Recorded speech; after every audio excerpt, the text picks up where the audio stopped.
The stranger on the road.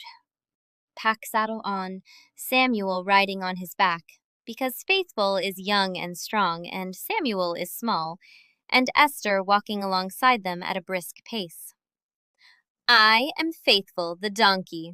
I follow Jesus. This is the best! I love riding you, Faithful. You are very light, Samuel.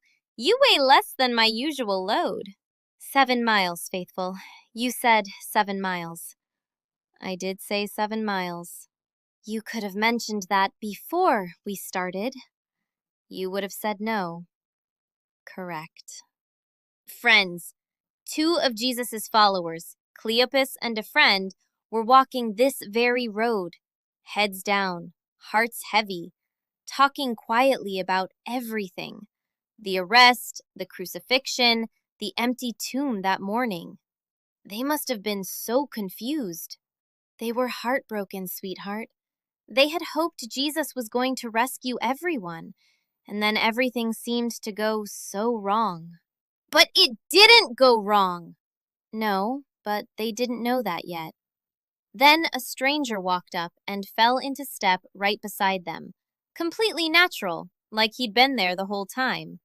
He asked, "What are you 2 talking about?" "And what did they say? What did they say?" Cleopas stopped walking, looked at this stranger and said, and this is one of my favorite things anyone has ever said, "Are you the only person around Jerusalem who hasn't heard what happened this weekend?" He said that? Oh my, bold man. Hee-haw, very bold. I nearly tripped. The stranger said simply, "What things?" So they told him everything. And then the stranger did something extraordinary. He started explaining, from the very beginning of all the scriptures, why every story, every promise, every clue had always been pointing to this moment, to Jesus. I wish I could have heard that. Me too, Samuel. And I was trotting quietly behind them. Samuel and Esther hadn't caught up yet, and even I could feel it. Something warm and alive in every word the stranger spoke.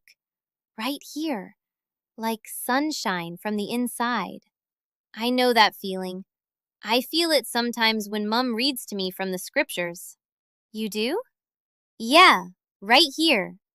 When they reached Emmaus, Cleopas said, "Stay with us, it's getting late." And the stranger stayed. They sat down to eat. The stranger picked up the bread, gave thanks to God, and broke it. "Whoa, Faithful, why did you stop?" "Because this is the moment, Samuel. Listen." Their eyes opened, wide, completely, and they knew. It had been Jesus the entire time, walking 7 miles right beside them. The whole time? The whole time. He walks with us too, Samuel, even when we don't recognize him. Cleopas said their hearts were burning the whole time he talked, like warm inside. Exactly. Have you ever felt that? When you read about Jesus and something just feels warm? They ran all the way back to Jerusalem. 7 miles. No complaining. 7 miles back. Faithful, are we going back too? Eventually. Samuel, hold on tight. Are we running?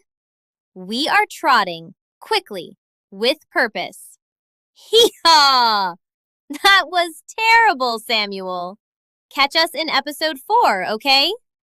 I'm practicing. I am Faithful, the donkey. I follow Jesus.